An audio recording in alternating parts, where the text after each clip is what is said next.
This is Eagle Owl, and today I will be talking about Vic Fangio. This will be my third straight video talking about this guy, but he's officially an Eagle.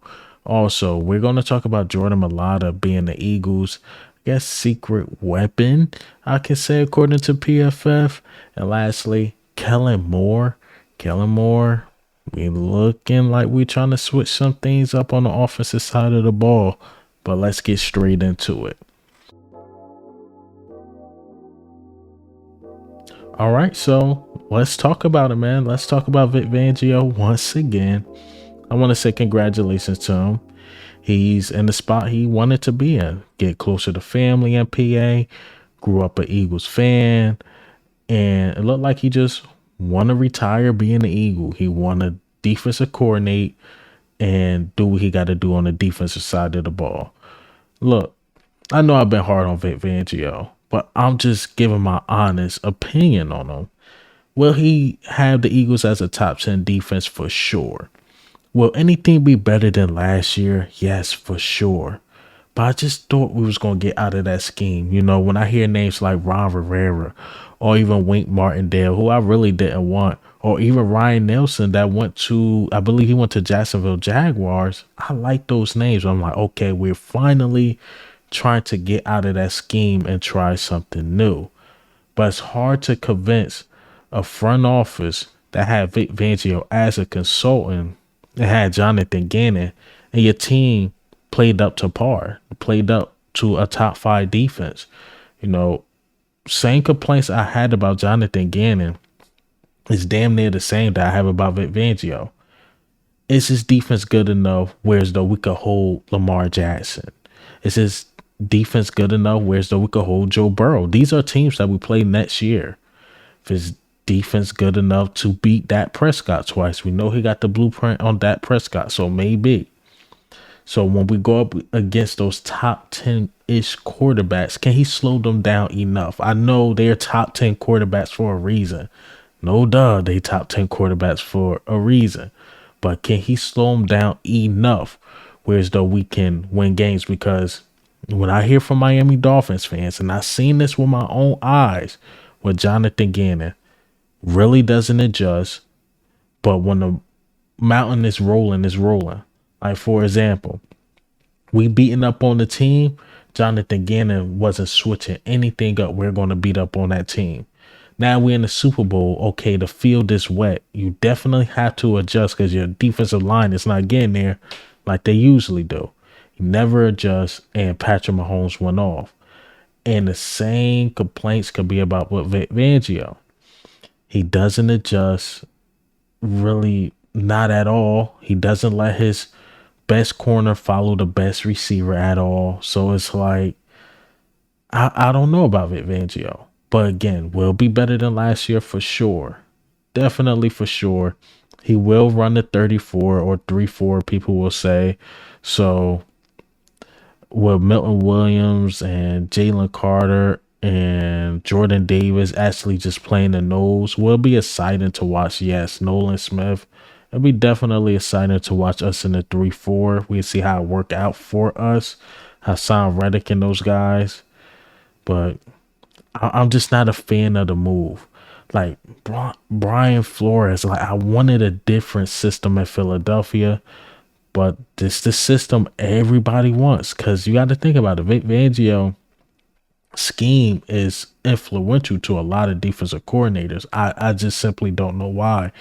I guess it's because of the era we in. Everybody want to go for the explosive plays, and his thing gets to slow down the explosive plays through the death by 1,000 cuts thing, or just limit teams to 3 points or whatever. Like the bend don't break.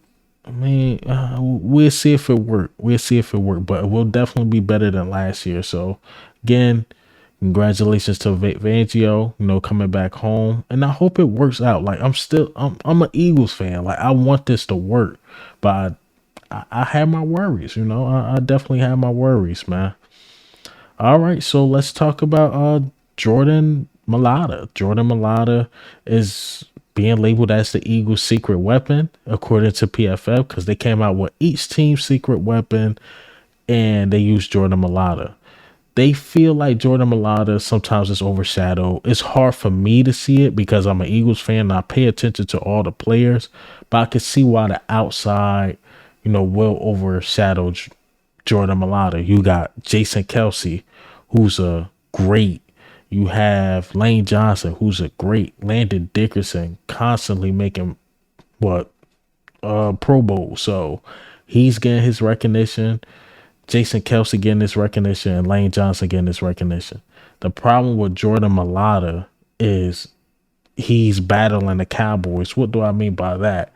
Like the talking heads love Tyron Smith for some reason. And I'm like, well, Jordan Mailata was way better than, well, I won't say way, but he was better than Tyron Smith and those dudes last year. He definitely was. And I feel like he should have got the Pro Bowl, even all pro over him, but it was overshadowed. But they used his PFF grade and how great he was. And again, he's just being overshadowed by some Hall of Famers, I would say. By two Hall of Famers and one guy that's possibly the best left guard in the league, and Landon Dickerson. So it's good that Jordan Mailata getting a little recognition. And man, if he don't make the Pro Bowl next year, something is up, man. Something is definitely up. And to go from a year like last year, he even admitted he had a down year, but to give him the benefit of the doubt, he did have a hurt left shoulder.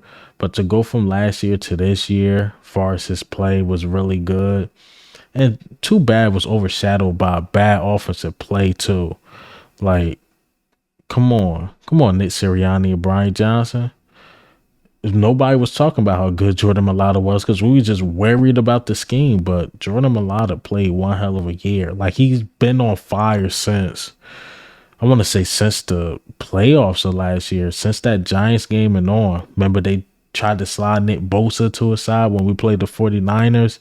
Nick Bosa couldn't get none going. Like, none of them dudes that he used to struggle against, even those speed left, what you call them, left edge rushers, couldn't get nothing off of Jordan Mailata. Jordan Mailata definitely developed into the following year.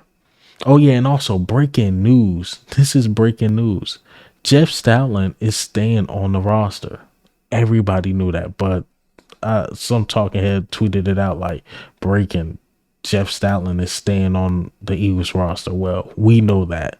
We don't care who the head coach or coaches would have been. Nobody's firing Jeff Stoutland. He's going to be the guy. All right. So let's talk about it, man. Let's talk about Kellen Moore. Kellen Moore. This one I'm actually not too mad at. I will say I'm not too mad at the interview that the Eagles are interviewing Kellen Moore. People like Eagle Owl, but what about what he did with the Chargers? Well, the Chargers did deal with injuries. Let's give that the benefit of the doubt. And when it was Mike Williams and Keenan Allen, Justin Herbert was doing this thing as far as his numbers. I mean, shout out to Outside the Birds. Like, come on, man. He was doing his thing. Mike Williams got hurt, and obviously Justin Herbert numbers declined. And you got to think what he did with the Cowboys. He had a top 5 offense like 4 straight seasons. Kellen Moore is good. The only thing I really don't like, and the Cowboys fans was complaining about it, sometimes he do the option route a little too much. Just a little too much. But I like that he let his quarterback take the ball from under center. He actually hand the ball to the running backs under center. And he utilized the shotgun like every offense do, but he just don't completely abandon under the center with the quarterback. And I believe he can really help Jalen Hurts elevate his game. Now, again, the option routes, because that's what hurt Dak Prescott the year he threw all them picks. Those option routes. Option is either you curl or you're going to post. Now, if the receivers are not on the same page and you're running a lot of option routes, going to lead the picks. It just happens, so that's my only thing with Kellen Moore. But not to interview the guy, or the guy shouldn't be given a shot with the Philadelphia Eagles. It's kind of blasphemy a bit, because again, we're talking about a guy for 4 straight seasons with the Cowboys, had a top 5 offense, And I believe now, as far as our offense is more talented than that offense he had. I believe AJ Brown is better than CD Lamb. Well, I can't say Devontae Smith is better than Amari Cooper, but Devontae Smith is better than Michael Gallup. Then you'll have Dallas Goedert, who's better than any tight end that stepped in Dallas. Like, come on, you got the best offensive line better than Dallas, and you got full control of the offense. Whereas though you don't have to worry about the coach stepping in or the head coach stepping in, like how Mike McCarthy was stepping in or trying to step in front of Kellen Moore. You don't have to worry about that. Kellen Moore can really get into his bag and show what he really got. I would like to move. I mean, still weigh your options, but Kellen Moore wouldn't be a bad hire. I think he'd be better than Cliff Kingsbury though. I really do. But hey man, what do you think? How do you feel about the news today? Vic Fangio, Kellen Moore, Jordan Mailata. But this is Eagle Eye, man. I'm up.